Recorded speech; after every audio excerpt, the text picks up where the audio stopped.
mini rant on the state of gaming on the industry.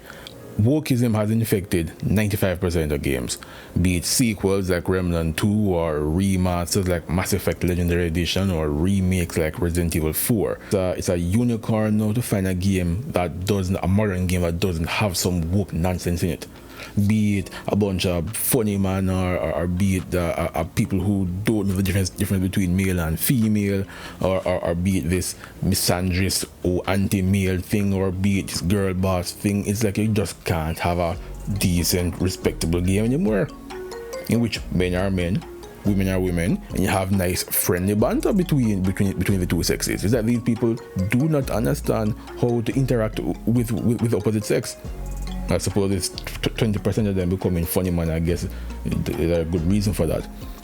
Then we have GPU price. GPU prices have reached peak stupidity, and with very little raw performance as an improvement. And most of the improvement is literally facilitating fakery, so fake frames and fake resolution. And here's the funny thing now: thanks to YouTubers as well, gamers have been sold a lie for the past 5 years. How is that RTX 2060 holding up in ray tracing these days? Because that was a talking point, that ray tracing is the future. You must buy the GPU with ray tracing in mind.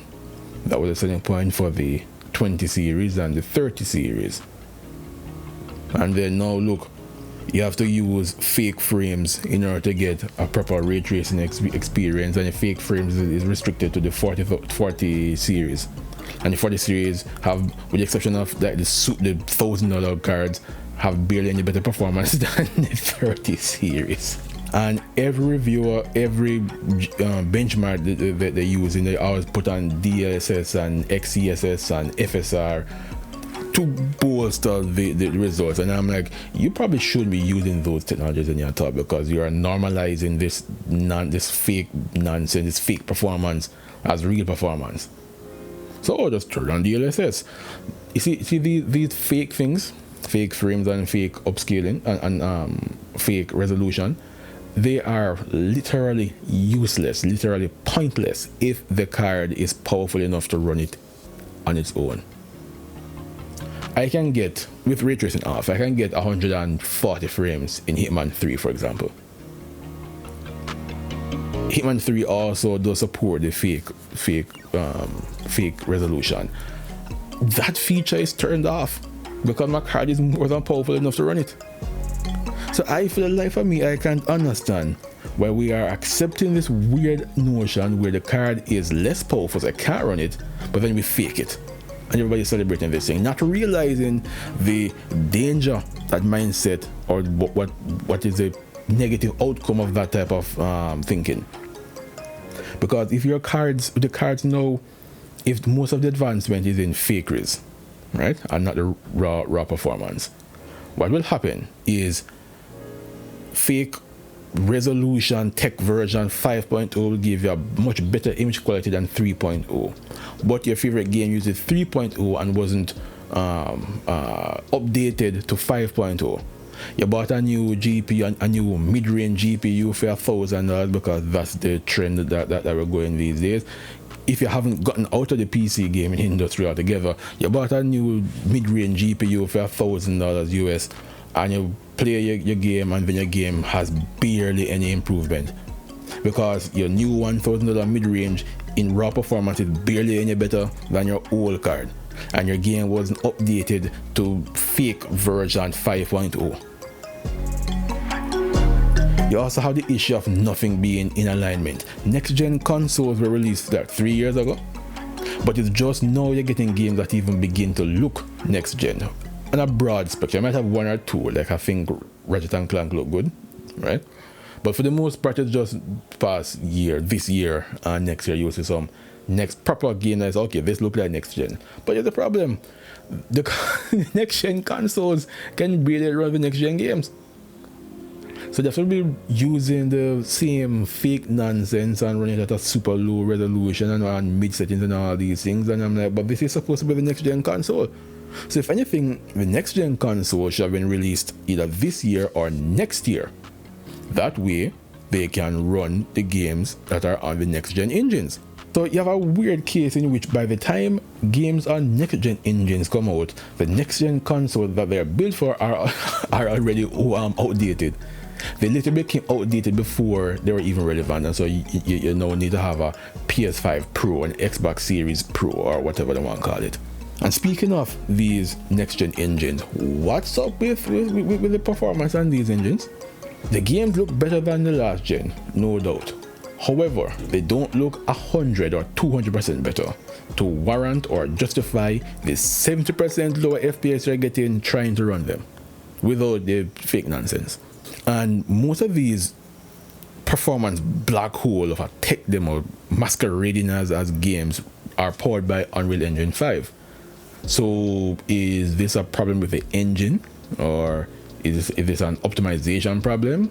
Because the engine was announced 3 years ago, and as far as I know, it's still not quite done yet. So are devs still using like a beta version of the engine? The engine is incomplete. Is that a problem? Or is it that the engine is powerful enough, but it requires more time and knowledge in order to use it, and the devs haven't been briefed properly or instructed properly on how to use it? Is it a problem with the GPU, where the performance of the current GPU are just too low? So have we been gimped by NVIDIA and AMD? Maybe features like ray tracing that NVIDIA have been pushing were never meant to be used in games in the first place, but rather they are boons for CGI studios and scientific organizations and so on. And that would explain why we need to do silly workarounds like fake resolution and fake frames in order to get it running, because maybe it was never supposed to be done in real time in the first place. So I don't know. I don't know. Some people say that this year, 2023, has been great for gaming. I don't know which version of 2023 they're living in, because, well, for PC gaming anyway, maybe if you're on console and a Nintendo Switch, yeah, there'll be games there that will be good. That I just, under my radar, because I don't have the Nintendo Switch, I don't have the PS5. So if there's any good PS5 exclusive, then you may have that. This year just hasn't been particularly impressive. I know some people like Baldur's Gate 3, right? So I saw all the hype surrounding that game, decided to check it out. Found out that it was made by Larian Studios, and I have issues with that studio from the Divinity Original Sin 2. That's where they kind of just throw you into a funny man relationship. I'm like, I'm sorry, what now? And so I returned that game, so I was skeptical. And then I saw, lo and behold, that Baldur's Gate 3 apparently has the option to have sex with a bear, or a man that can turn into a bear. That is the picture of bestiality.